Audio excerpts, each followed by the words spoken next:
Okay, I started talking about how William Shakespeare's version of Romeo and Juliet is very similar to Tromeo and Juliet.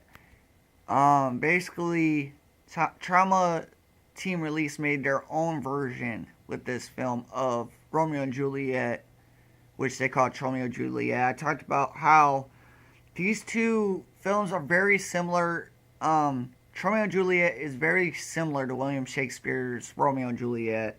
However, Romeo and Juliet, which is basically Trauma Team Releases version, this version is more goofier than the original Romeo and Juliet. It also has a lot of sex scenes and violence and gore. And Romeo and Juliet is similar to William Shakespeare's version of William and Juliet, but Trauma Team made it their own with making Romeo and Juliet. Made their own version of William Shakespeare's popular play. Romeo and Juliet for me gets a 5 stars as a whole. I'll give the special effects a 5 stars. The goofiness of the film, I love the humor. I'll give the humor of this film a 5 stars. Trauma Team Release recreates a timeless classic and just turns it upside down in a hilarious attempt to make their own version of William Shakespeare's popular play.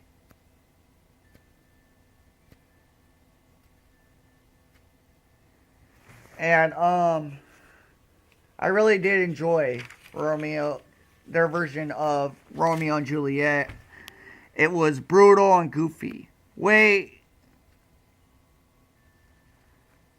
was definitely goofy. Now on to my next Trauma Team Release movie review. This movie is called Zombie Island Massacre, which is about a couple along with other tourists who go to this island where they witness a ritualistic sacrifice where lamb's blood is cut open and spilled over a dead human being, which the dead body comes back for the dead. Soon after, 2 people walk away due to not being able to stomach what they are seeing. They get slaughtered. And then when the others try leaving on the bus, the driver ends up missing, but the seat and floors are covered in blood all over it. And a tour guide says one of the most stupidest things. He goes, oh, looks like there was an accident. That kind of made me think this dude is definitely a moron. It made me kind of laugh at the same time. Then they find out that when the bus won't start, they find out that someone stole the engine from the bus, meaning they're trapped.